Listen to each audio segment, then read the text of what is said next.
Assalamualaikum warahmatullahi wabarakatuh.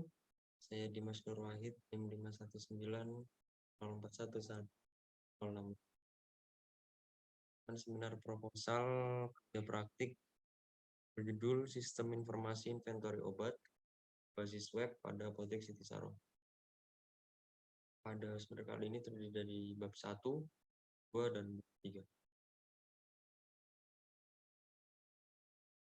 Pertama, bab 1, latar belakang. Apotek Siti Saro adalah sebuah badan usaha yang bergerak di bidang penjualan obat. Obat-obat yang dijual sudah memiliki izin edar dan sudah resmi.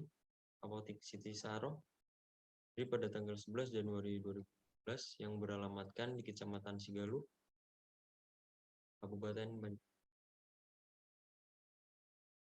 Apotek Siti Saro menjual berbagai jenis obat baik dengan resep dokter maupun non-resep dokter. Siti Saro memiliki gudang sebagai tempat penyimpanan dan catatan obat. Dalam kegiatan pencatatan obat, Apotek Siti Saro masih dilakukan dengan cara mengumpulkan bon penggunaan dan bon pengeluaran, sehingga masih sering terjadi kesalahan dalam hal perhitungan dan pencatatan persediaan obat. Kemudian, sering terjadi keterlambatan dalam membuat laporan persediaan obat yang dikarenakan data transaksi, barang masuk dan barang keluar. Dengan adanya permasalahan yang terjadi di Apotek Siti Saro, bukan sebuah sistem yang digunakan untuk mengawasi permasalahan yang ada. Maka dari itu dibuatlah sebuah sistem inventory obat yang diharapkan bisa mempermudah dan mencatatkan persediaan obat. Adapun jurnal terkait itu penelitian oleh Sinjak dan Masya tahun 2021 dengan judul Perancangan dan Implementasi Sistem Informasi Inventory Obat berbasis website menggunakan iteratif waterfall. Dari permasalahan yang telah dijabarkan, penulis akan membuat sistem informasi inventory obat yang dapat mengatasi permasalahan yang. Oleh karena itu, penulis mengambil judul Rancangan Sistem Informasi Web pada Apotek Siti Saro. Kemudian bab 1 masih dalam bab 1 ada rumusan masalah. Pertama, ada bagaimana mengatasi masalah pencatatan persediaan obat masih dilakukan secara manual, dan yang kedua, cara membangun sistem informasi inventory obat pada Apotek Siti Saro. Next, kemudian masih di dalam bab 1 ada batasan masalah.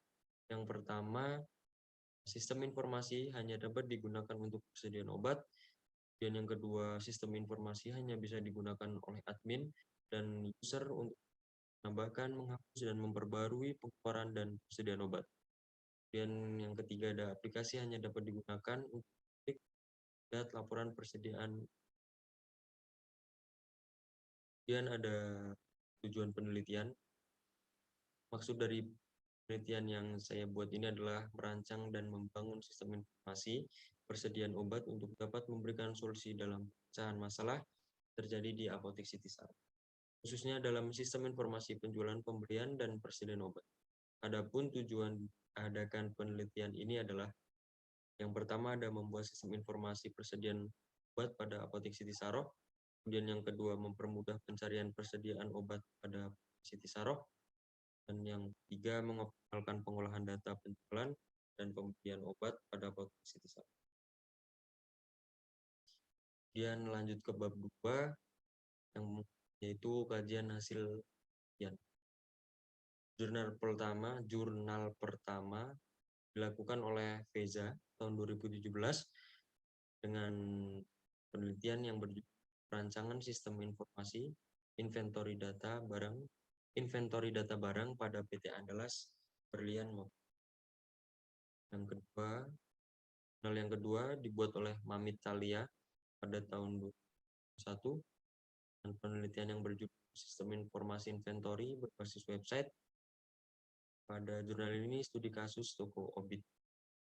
Jurnal yang ketiga dilakukan oleh Aryani dan Taufik pada tahun 2021 dan penelitian yang berjudul Sistem informasi inventory, singkat SITORI, berbasis web dengan metode Framework for Application System Thinking, FAST. Kemudian ada landasan teori. Yang pertama ada sistem informasi. Menurut Henry C. Lucas pada tahun 1982 yang diterjemahkan oleh Jugianto menyatakan bahwa sistem informasi adalah suatu kegiatan dari prosedur-prosedur yang diorganisasikan bila mana dieksekusi akan menyediakan informasi untuk pengambilan keputusan dan pengendalian di dalam organisasi. Kemudian ada sistem informasi apotek. Sistem informasi penjualan apotek atau sistem informasi apotek adalah suatu kumpulan informasi yang mendukung suatu proses pemenuhan kebutuhan, suatu informasi yang bertanggung jawab untuk menyediakan si penjualan obat dalam satu kesatuan proses yang bertujuan untuk meningkatkan pelayanan pada apotek Siti Saro. Kemudian ada inventory, dijelaskan oleh Handoko pada tahun 2015, menjelaskan bahwa persediaan atau inventory adalah suatu istilah umum yang menunjukkan segala sesuatu atau sumber daya organisasi yang disimpan dalam antisipasinya terhadap pemenuhan permintaan. Kemudian ada obat. Menurut Ansel tahun 1989, pengertian obat adalah zat yang digunakan untuk diagnosis, mengurangi rasa sakit, serta mengobati atau mencegah penyakit pada manusia atau hewan. Obat telah memberikan manfaat yang luar biasa bagi kehidupan manusia. Kemudian ada Entity Relationship Diagram atau ERD. ERD adalah model data untuk menggambarkan hubungan antara satu entitas dengan entitas lain yang mempunyai relasi atau bisa disebut dengan hubungan dengan batasan-batasan. Kemudian ada data flow diagram. Menurut Mustakini tahun 2006, data flow diagram atau DVD merupakan diagram yang menggunakan notasi-notasi untuk menggambarkan arus data sistem secara logika. DFD merupakan dokumentasi grafik menggunakan simbol penomoran di dalam ilustrasikan arus data yang saling berhubungan di antara pemrosesan data diubah menjadi informasi. Kemudian ada visi dan misi dari apotek Siti Saro sendiri. Visinya yaitu menjadi apotek yang amanah dan terpercaya dengan mengedepankan pelayanan yang profesional serta berkualitas demi kepuasan pasien atau konsumen. Kemudian ada misi, berikan pelayanan yang bermutu dan profesional melalui sistem kerja yang efektif dan efisien. Merupakan misi yang pertama. Kemudian misi yang kedua ada menyediakan obat, alat kesehatan, serta perbekalan kefarmasian yang berkualitas dan terjangkau oleh masyarakat. Ketiga, ada menjadikan masyarakat Indonesia yang sehat, khususnya dalam bidang kesehatan jasmani. Maaf, tadi visi dan misi sudah masuk dalam. Kemudian ada struktur organisasi. Di sini pemilik apotek yaitu Bapak Nur Zainuddin, sarjana farmasi Teker.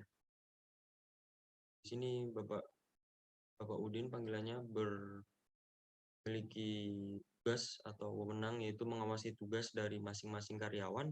Selain itu, pemilik apotek juga bertugas dalam pengelolaan apotek. Kemudian ada apoteker. Apoteker di sini dipegang oleh Bapak Udin sendiri dan memiliki tugas yaitu meracik obat serta memberikan obat atas resep dokter. Selain itu, apoteker juga bertugas sebagai konseling bagi pelanggan. Kemudian ada pembantu atau biasa disebut asisten apoteker. Di sini diisi oleh Mbak Wahidatul ya. Biasanya tugas pembantu umum ini adalah membantu pekerjaan apoteker seperti mengambil obat pada lemari obat, atau selain itu juga bertugas untuk menyampaikan obat ke apoteker. Yang terakhir yaitu di sini ada kasir, dilatih oleh Mas Ade Irmawan. Tugas dari kasir di sini yaitu melayani proses transaksi dan juga mencatat aktivitas transaksi pada apotek. Selain itu, kasir juga bertugas untuk menghitung dari pendapatan per hari dari dan ada produk. Kita tidak bisa tampilkan semua. Ada beberapa. Yang pertama ada Kombi, OBH Kombi. Ini untuk obat batuk berdahak. Harganya sudah tercantum. Kemudian ada Sunmol, ini untuk obat pereda demam, panas nyeri untuk anak-anak. Yang ketiga ada Milanta, merupakan obat sakit mah. Yang terakhir ada vitamin C, yang kurang vitamin mungkin bisa minum. Kemudian pada pesanan produk dan bisnis yang terjadi di Apotek Siti Sarok. Yang pertama, pelanggan datang ke apotek, lalu si pelanggan memesan obat. Jika ada resep dokter, mungkin bisa membawa resep dokter. Kalau jika tidak juga tidak apa-apa, bisa langsung konsultasi. Kemudian bantu umum atau asisten apoteker akan melayani pelanggan, akan bertanya keluhan atau apapun. Kemudian bantu umum menyampaikan pesanan. Jika si pembantu umum sudah mengetahui penyakit yang dialami oleh si pasien ini, akan disampaikan langsung ke apoteker. Jika si pasien datang dengan resep dokter, maka resep dokter tersebut akan dibawa oleh pembantu umum